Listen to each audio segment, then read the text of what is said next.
어떻게 보면 불확실성 해소로 받아들이는 측면이 있는 것 같은데 이 부분에 대해서 우리가 시장과 관련돼서 점검해 볼 사항은 어떤 것들이 있을까요? 예, 탄핵 정국이 해소됐다는 것이죠. 그런 측면에서는 그 결과가 어떻게 나오든 일단 불확실성이 최소한 완화되거나 일정 부분 해소되는 것은 분명하고요. 지금은 우리 국민 다수가 지지했던 방향으로 그 결과가 나왔다는 것에서 보다 긍정적이다 이렇게 볼 수가 있습니다. 사실 다수 의견, 국민이 지지했던 다수 의견에 반하는 결과, 정치적 결과가 나왔을 때 시장에 미치는 파장은 그 파장이 결국 단기적이라 하더라도 결코 작지 않았습니다. 2004년 당시 노무현 전 대통령 탄핵 때도 그랬었죠. 그 당시에 국회에서 탄핵 소추가 통과됐을 때 그날만 2.4%, 이 정도면 대폭락이죠. 그리고 2개월 후에 결국 헌재 심판 선고가 있기 전 약 2개월 동안 무려 12% 정도까지 하락했다는 것에서 그렇다는 것인데요. 하지만 이번 판결은 그렇지 않죠. 국민 다수가 원하는, 지지하는 쪽으로 그 결과가 나왔습니다. 해서 그와 관련된 시장의 반응은 약간 뜨뜻미지근한 측면이 있습니다. 이미 그렇게 어느 정도는 예측을 하고 시장의 전반적인 지수나 또는 현재 시장 판도가 형성된 측면이 높다는 것이죠. 실제로도 12월 9일입니다. 탄핵 소추가 현재 가결됐을 때 그 당시에 우리 지수의 반응은 좀 밋밋했죠. 코스닥이 조금 올라온 그런 모습이 나타났었고요. 그리고 그 이후에 3개월 동안 전국이 상당히 좀 혼란스러운 측면이 있었습니다. 그럼에도 불구하고 어쨌든 우리 증시는 코스피 기준으로 약 3.5% 내려간 것이 아니라 만족스럽지는 않지만 어쨌든 올라왔습니다. 올라왔다는 것. 이런 것을 보면 그 전에도 말씀드렸듯이 해외도 마찬가지입니다. 정치적인 문제가 증시에 미치는 영향은 제한적이라는 것이죠. 그런 측면으로 이해를 해야 될 것 같습니다. 그래서 이번 탄핵 정국 약 3개월 동안 지속되는 그 기간 동안에 사실 탄핵이라고 하는 그런 상황보다는 트럼프 대통령이 당선됐고 그의 정책 기대감이 더 큰 영향을 준 그런 상태라는 것이죠.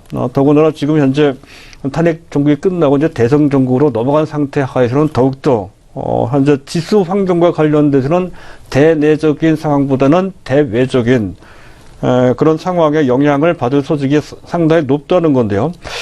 자, 그렇다 치더라도 현재 이 탄핵 정국이 끝났다 하는 것과 관련돼서 의미가 없는 것은 전혀 아닙니다. 의미가 있습니다.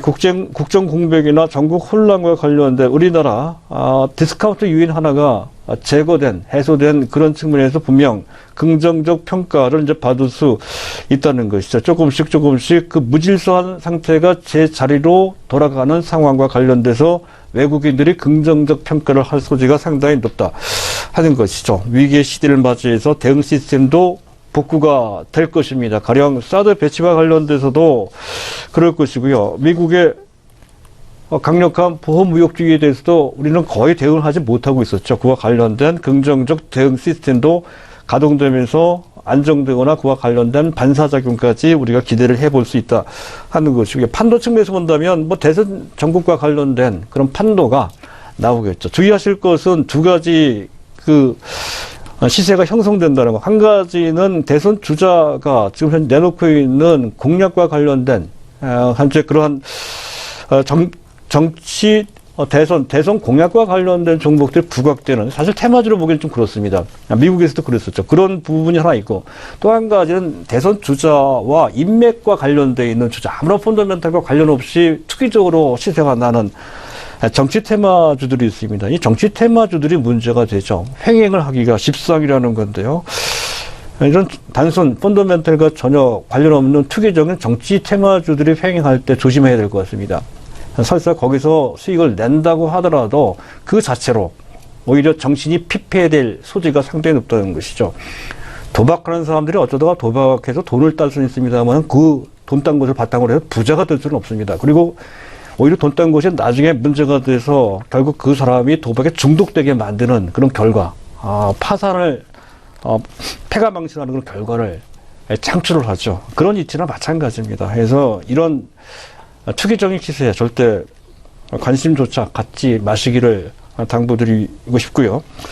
자, 그리고 정책 측면에서 본다면 사드 관련 스탠스가 조금 바뀔 소지가 높다는 것이죠. 차기 대권 주자들의 현재 스탠스를 보게 되면 현재 중국과 관련돼서 약간 친미보다는 친중 성향이 다소 좀 높은 그런 측면이 상당히 높습니다. 따라서 지금 현재 중국과의 관계가 그런 측면에서도 또 중국 입장에서도 마찬가지일 겁니다. 어차피 정권이 바뀔 거라면 현재까지 강경한 스탠스보다는 조금 더 완화된 그런 스탠스를 보일 소지가 상당히 크다는 것이죠.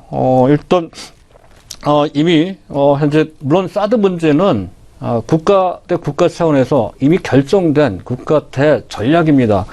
자, 이것을 단기적으로 단지 정권의 주체가 바뀌었다고 해서 결정 자체를 뒤바꿀 수 있는 그것을 기대하기는 상당히 어렵다는 것이죠. 또 중국의 현재 대강경 우리나라에 대한 자세 또한 쉽게 바꾸지는 않을 것이라는 것. 따라서 이와 관련된 기대는 크게 갖지 않는 것이 바람직하나 전체적인 상황은 그런 길을 쪽으로 갈 소지가 높고 바로 그런 것을 통해 또 앞에서 얘기했던 대선 정국과 관련된 대선 공약과 관련된 일종의 어떤 분위기가 미국 시장에서 그랬듯이 미국 시장에서도 인프라 투자 또 감세와 관련된 종목들 은행주라든가 또는 현재 건설 장비주 같은 종목들이 부각되었듯 우리 증시도 그런 대선 공약과 관련되어 있는 그런 분야가 부각되는 것과 매칭을 같이 하면서 사드 보복과 관련된 종목들이 어느 정도 현재 회복될 수 있는 최소한의 단기적인 모멘텀 정도는 충분히 제공될 수 있다는 건데요. 가장 대표적인 섹터가 여행 섹터,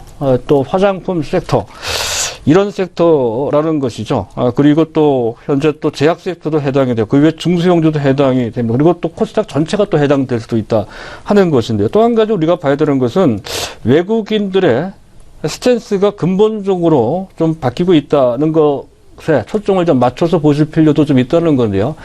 외국인들의 스탠스는 대형주 쪽에 좀 쏠려 있는 측면이 상당히 높다는 것이죠. 그래서 삼성전자의 최근에 수급 동향만 봐도 그렇습니다. 삼성전자에 대한 외국인들의 스탠스는 최근까지도 우호적이지 않았죠. 작년 한 해 가장 외국인들이 많이 판 대상은 가장 많이 올라간 삼성전자입니다. 1조 1,000억 정도를 순매도했고요. 금년 1월 달도 순매도를 했죠. 금년 1월 달에 6,600억 순매도를 했고, 1월 달에 3,500억 순매도를 했고요. 2월 달에도 6,600억 순매도를 했습니다. 하지만 이들이 4월 달, 3월 달 들어서는 스탠스가 확연히 바뀌었습니다. 그건 지속적으로 1년 넘게 매도했던 삼성전자에 대해서 현재 5,500억 원 순매수를 했다는 건데요. 현재 그 기간 3월달 거래수가 얼마 안 되죠. 오늘까지 7거래일, 전일까지 6거래일 동안 그들의 매수한 금액이 5,500억 원인데 3월달에 외국인들 매수한 규모 전체 매수한 규모가 1조 5,700억 원이나 됩니다. 그것의 3분의 1 정도를 삼성전자에 지금 현재 담고 있다는 거죠. 그만큼 집중하고 있습니다. 현재 현재 탄핵 전국과 관련된 전국 혼란, 전국 공백, 전국 혼란이 어느 정도 가닥에 잡히는 것과 관련돼서 해외 시장이 우호적인 그런 상황이 계속 연결된다라고 하는 자신감이 다음 주에 있는 현재 미국의 금리 인상과 관련돼서 어느 정도 자리를 잡고 한 단계 더 레벨 업될 수 있는 분위기가 형성된다. 즉 지수가 올라간다는 얘기죠. 만약에 그런 상황에 나왔을 때는 이 삼성전자에 대한 외국인 매수세가 상당히 강화될 소지가 있습니다. 거기에 오늘까지 단기적으로 대응하는 금융투자 매도가 좀 있었습니다. 그래서 금융투자 매도까지 어느 정도 갖춰진다면 또다시 삼성전자 독주하는 체제가 나올 수도 있습니다. 이런 상황에 나온다면 개별 종목은 또 조심해야 되겠죠. 이런 것과 같이 매칭을 하면서 전술적으로 그 상황에 맞춰서 어느 쪽에 초점을 맞출 것인지 또는 그 반대로 뺄 것인지까지를 조금 섬세하게 보셔야 될 때인 것으로 판단이 됩니다.